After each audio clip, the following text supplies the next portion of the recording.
এই video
PDF file দেখেই তোমরা পরিষ্কারভাবে কিন্তু এটা লিখতে পারবে। ইংলিশে ভালো নম্বর পাওয়ার একটাই কৌশল, এটা মাথায় রাখবে, বড় বড় শব্দর ব্যবহার করতে হয় না, পরিষ্কার লেখা প্রয়োজন, ঠিক স্ট্রাকচার থাক, এই দুটোই কিন্তু আসল শক্তি।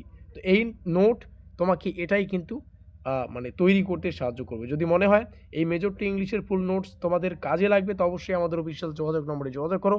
চলো ডেমোটা শুরু করছি। আমাদের নোটপত্রের এই মার্কিন যুক্ত লেখা অফিসিয়াল ডিটেলস, এখানে সব কিছু সাবজেক্ট ডিটেলস সব প্রত্যেকটা বিষয়ে পাবে। এখানে সেই সমস্ত বিষয় লেখা আছে যেগুলো তোমরা আমাদের পেইড নোটসের সাথে পাবে। সিলেবাস, কোশ্চেন প্যাটার্ন, দ্বিভাষিক প্রশ্ন, ফুল সাজেশন, পুরো কোর্স কাভারেজ মানে সেকেন্ড সেমিস্টার ক্লিয়ার করে দেবো, সেটা লেখা আছে। তোমরা যে সিলেবাস পাচ্ছ সেটার প্রমাণ এখান থেকে দেখে রাখো। সিলেবাস এখানে, কারণ সিলেবাস আর কোশ্চেন প্যাটার্ন না জেনে কেউ যদি প্রস্তুতি নেয়, আমার মনে হয় সেটা দিশাহীন প্রস্তুতি নেওয়া। তার জন্য প্রত্যেকটা বিষয় আমরা তোমাদেরকে দিয়ে দিচ্ছি, সাজিয়ে গুছিয়ে দিয়ে দিচ্ছি। চলো ডেমো দেখে নিচ্ছি। অনুপ্রাস অলঙ্কার কাকে বলে উদাহরণ সহকারে আলোচনা করো। বাংলা ব্যাকরণের যে তোমরা পড়েছো সেটাই কিন্তু ব্যাকরণের অংশ রয়েছে। এখানে ইংলিশ ভার্সন দেখে রাখো। উপমা অলঙ্কার, define, simile and explain with examples. এখানে প্রত্যেকটা প্রশ্নের রূপক রয়েছে, কোন কোশ্চেন কতটা গুরুত্বপূর্ণ সেটাও এখানে লেখা আছে। এই প্রশ্নটা বেশি গুরুত্বপূর্ণ যেমনটা বললাম। চলো উত্তর দেখি। উত্তর এখানে শুরু হচ্ছে, প্রথমেই তো ডেফিনেশন থাকবেই, কারণ এখানে জানতেই চাইছে বলতে কী বোঝায়। তাহলে ডেফিনেশনটা সুন্দর করে আলোচনা করে নেওয়ার পরে আমরা নিচে আসবো। নিচে এসে প্রত্যেকটা বিষয়ে উত্তর তোমরা দেখতে পাচ্ছ। তো এভাবে কিন্তু সুন্দর করে আমরা আমাদের এই নোটপত্রটা তৈরি করেছি। খুব ভালো হবে যদি নোটপত্রটা সংগ্রহ করো, এখনই সংগ্রহ করো, তাহলে অনেকটা সময় পেয়ে যাবে। 7384041536 মাথায় রাখবে। কোচবিহার পঞ্চনন বর্মা ইউনিভার্সিটির প্রস্তুতির সেরা ঠিকানা study card WB YouTube channel. তোমাদের সাফল্যই আমাদের লক্ষ্য। দেখা হচ্ছে পরবর্তী ক্লাসে।